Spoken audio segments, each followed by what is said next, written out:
Bom, antes de começar a falar sobre o trabalho da força elétrica, acho que é interessante a gente fazer uma pequena revisão sobre trabalho e energia, né? São conceitos vistos por nós lá no ano passado, no final do ano passado, que eu disse a vocês que nós viríamos novamente nesse ano, certo? Aproveitem aí, porque isso de alguma forma já é revisão, tá bom?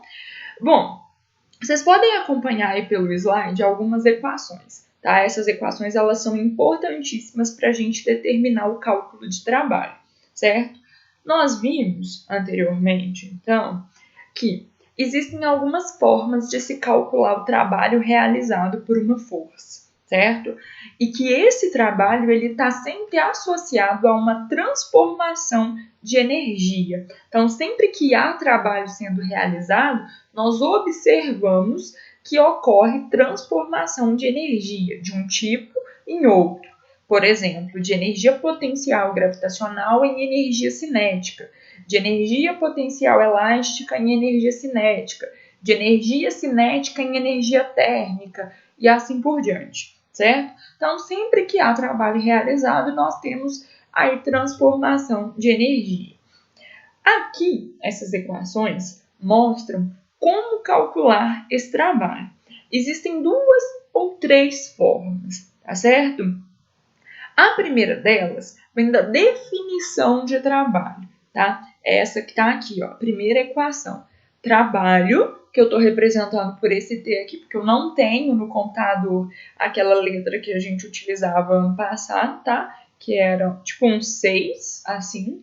Mas entendam que essa letra aí representa o trabalho, tá bom?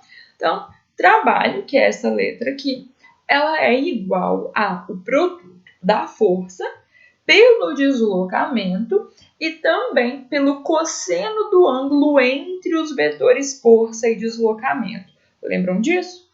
Bom, em casos simples, né, em que força e deslocamento são paralelos, o ângulo é zero. Quando eles são antiparalelos, né, a força está para cá e o deslocamento está para cá, nesse caso o ângulo é de 180, correto? E aí o cosseno de 180 menos 1 e o cosseno de zero, cosseno de zero é 1, correto? Então, se a força lá é constante, ou seja, se é uma força que não varia, o trabalho realizado por essa força ao provocar um certo deslocamento pode ser calculado aí por essa equação. Produto de força vezes deslocamento vezes cosseno do ângulo θ formado entre os dois vetores F e D, correto? Nós vimos também que nos casos em que a força é variável, nós podemos determinar trabalho, mas não através dessa primeira equação.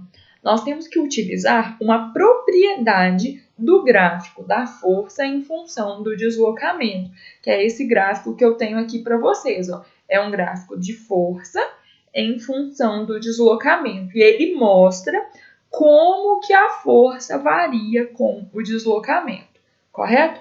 O que a gente pode perceber aí é que não é constante, né? É variável, certo? Para deslocamentos diferentes, para valores de deslocamento diferentes, nós observamos valores de forças diferentes, certo? Então, nessa situação, o trabalho ele é calculado como sendo a área abaixo do gráfico.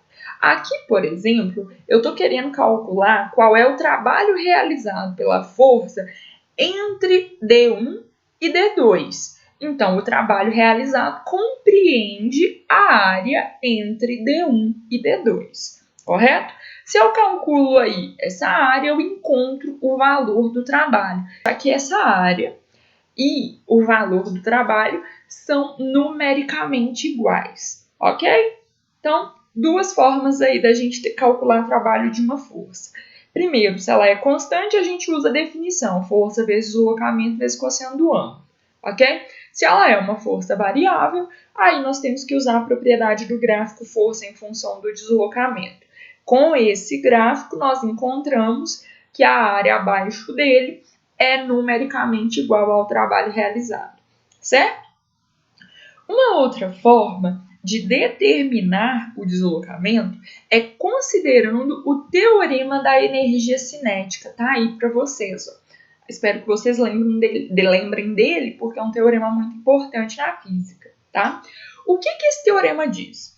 Ele diz que o trabalho total realizado, ou seja, o trabalho de todas as forças que atuam sobre um corpo, tá? O trabalho total, que é a soma das quantidades individuais de trabalho realizado por cada força, é igual à variação da energia cinética do corpo. Ou seja, é a energia cinética final menos a energia cinética inicial, né? Então, esse trabalho total aí, ele provoca essa variação de energia cinética, certo?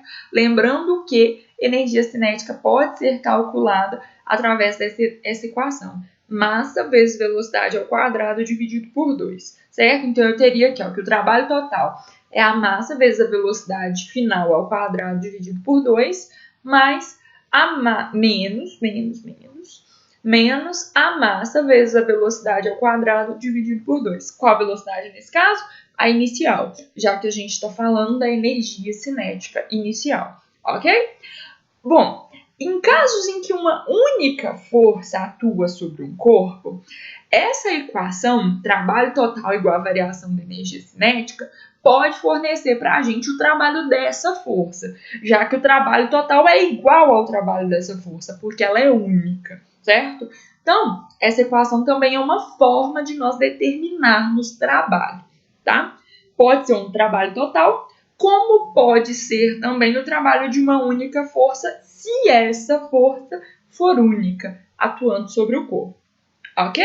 Espero que vocês tenham lembrado aí dessas equações e dessas relações matemáticas, né? Que estão associadas à transformação de energia, né? Agora, a gente vai falar um pouquinho do trabalho realizado pela força-peso. Por que a gente vai falar desse trabalho? Porque, como a gente viu, existe uma relação, nós estamos aqui o tempo todo fazendo um paralelo entre as grandezas gravitacionais e as grandezas elétricas. Isso porque tanto as grandezas associadas à gravitação quanto as grandezas elétricas aqui, elas têm algo em comum. Elas vêm de um campo, tá certo? Lá no caso das grandezas gravitacionais, nós temos o campo gravitacional que gera uma força gravitacional. Aqui a gente tem um campo elétrico que gera uma força elétrica. Então, o tempo todo a gente está fazendo um paralelo aí entre campo gravitacional e campo elétrico, entre energia gravitacional e energia elétrica. Então, a gente vai também comparar, né?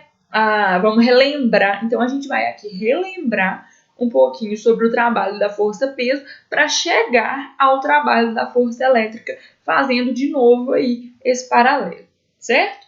Bom, eu estou com as equações prontas aqui, vou tentar explicar para vocês e espero que vocês acompanhem, tá? Bom, olhem só, vamos para o próximo slide, tá aqui.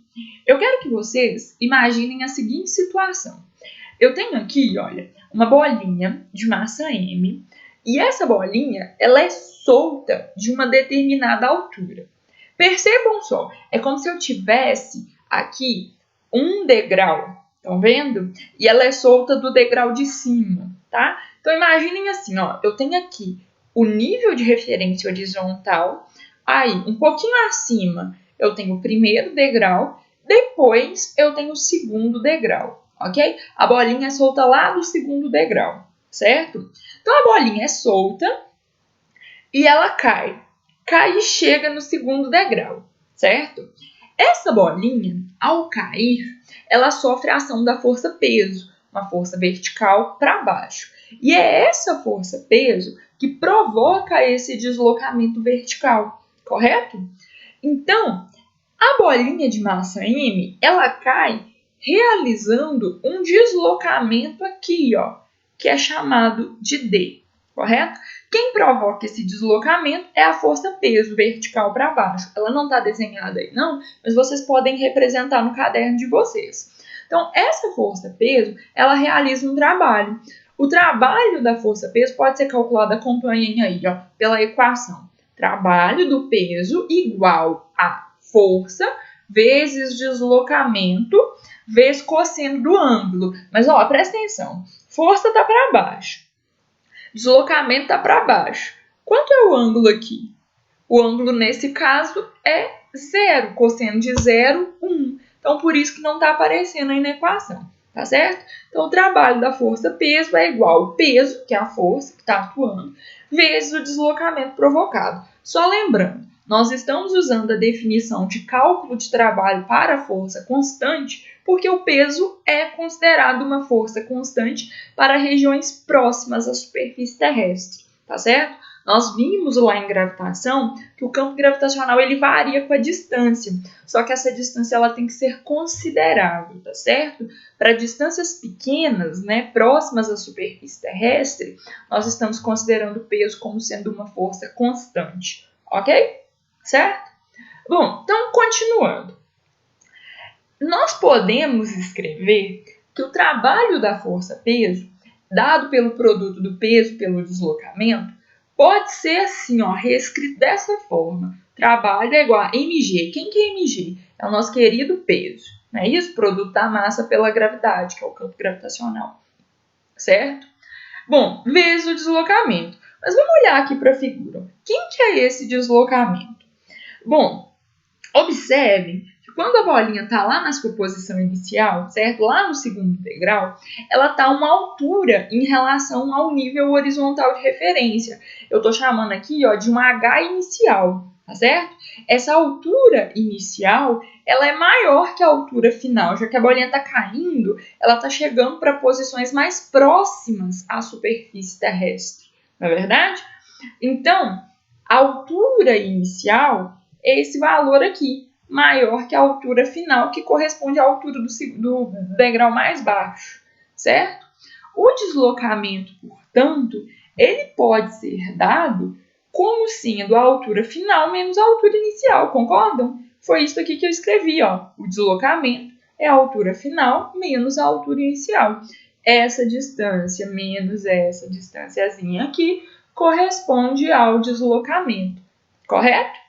Bom, continuando então o desenvolvimento da equação aí, nós vamos fazer uma distributiva. Eu vou pegar o mg, vou multiplicar pelo h inicial, vou pegar o mg, vou multiplicar pelo h final, certo? Eu vou encontrar então que o trabalho realizado pela força-peso é igual a mgh inicial menos mgh final. Esse terminho aí, mgh, já é uma grandeza conhecida da gente, né? É a definição de energia potencial gravitacional, certo?